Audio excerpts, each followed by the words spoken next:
'Tis the season for indulging, but this year, give children more of what they need and a little less of what they don't. Pediatrician Dr. Cara Natterson is a graduate of Harvard University and Johns Hopkins Schools of Medicine and author of 2 medical resource guides for parents and mother of 2. What a resume you have. Good morning.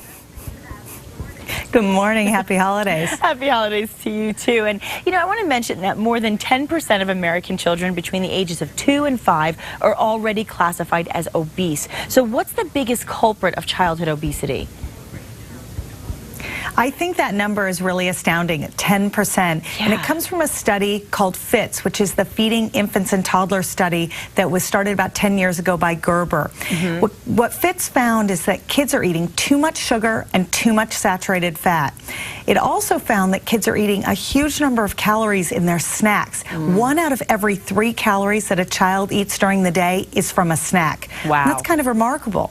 It is. And, we're taught to kind of snack throughout the day, eat a certain amount of meals throughout the day so you don't get too hungry in any one given meal. But it's not healthy if those snacks are providing too many calories for them, and it adds up. Well, that's right. You should think of your snacks like mini meals, okay? Because they're contributing a lot of your caloric load. So eat fresh fruits, vegetables, give your kids low-fat yogurts and whole grains, but try to steer away from the saturated fats and from the sugars during those snacking periods because it makes a big difference. Well, really good advice right there. And, children as young as 12 and 24 months are beginning to develop some really unhealthy dietary patterns. So what should the toddlers be eating right now? So FITS found that kids who are starting to eat at a year are already telling their parents what they like and don't like, and the parents are already shifting around what they're giving their kids. And by 2 years, would you believe it, these kids' dietary patterns are set. And they're eating as 2-year-olds the way they're going to eat for the rest of their life. Sure. So the goal is to teach our kids very young how to eat a balanced, healthy diet. Sometimes it's easy for parents to go to the grocery store, cut up fresh fruits and vegetables, make it all available at home. But if it's not easy to do, then you want to pick grab-and-go snacks that are going to be healthy for your kids. And so, Gerber has collected all this data about how our kids eat. They also make the foods that our kids can consume to make our kids a little bit healthier. And those are foods like the yogurt melts and the little bite-sized veggies and fruits that they have. So any of those options are fine. You can do it on your own as well. Is there any food that kids aren't eating enough of? Well, most people would say that because they're eating too many sweets and fats, they're not eating enough fruits and veggies. I mean, it's really a trade-off. There's only so much you can consume in a day. So if we can get the healthy food up, it automatically pushes the bad food down. That's a good point. And, many parents now working all day, and they want to make sure that their kids can eat well while they're out and about doing their job so that they can provide everything for their kids. And a lot of times, kids are sacrificing exercise as well because they don't have their parents around as much to kind of do these things with them. So what do you recommend? Well, that's a huge piece of the problem, is that kids aren't moving nearly enough anymore. So we've got to get our kids off the screens, off television, off videos, out and moving. I love when kids exercise with their parents because I think that's great catch-up time and everyone needs to move. And I also love family dinner where everyone sits around the table. The chance that you're going to eat a healthy meal is much better if it's a family dinner as opposed to breaking it up and feeding the kids in one sitting and feeding the adults in another. And it becomes a family activity. I mean, a lot of times, in your entire life, you center your time with family and your social time around meals. And to be able to start those patterns young and be with your family when you indulge is a good thing because they can keep an eye on you, too.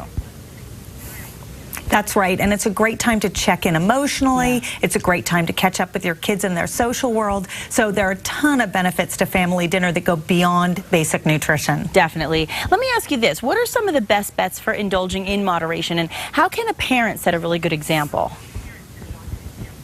Well, in my house, I tell my kids we do 1 treat a day, and especially in the holiday season, this makes a big difference. So your child can pick the treat that they want, but then once they've had it, they're done. You as a parent really need to follow through with that as well. That means that if you're going to have a sugary drink, that's your treat, you're done, and you're going to model for your children that you're not also going to have the cookie. So practice what you preach. It makes a big difference. And for the parents out there who are trying to watch their diets, it's a good little lesson for them too, because if they have to be the role model and set the example, they won't overdo it either.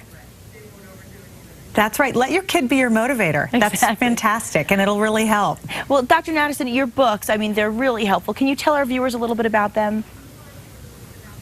Sure. I've written a couple of handbooks for parents called Your Newborn Head to Toe and Your Toddler Head to Toe, and those are reference guides for when your child has a certain illness or problem. You can flip open the page and figure out what to do and when to call your doctor. And then I wrote a book called Worry Proof that teaches parents how to relax a little about all those things that we fear. There's a lot of good science that shows that our generation of parents can just take a little bit of a breath here. Yes. And there are certain things we need to focus on, but we don't need to stress about everything. And where can we get those books and more information from you? Amazon.com or any local retailer should have those books. And go ahead and look at Gerber.com for more information about the FIT study, or go to the American Academy of Pediatrics website, which is healthychildren.org. They have fabulous resources for parents about how to feed your children well. Fantastic. And of course, we'll have more of that information right here on our website as well at CASA.com. Dr. Natterson, thank you so much for joining us. Really good tips. Thank you. Have happy holidays. Happy holidays to you too, and we'll be right back.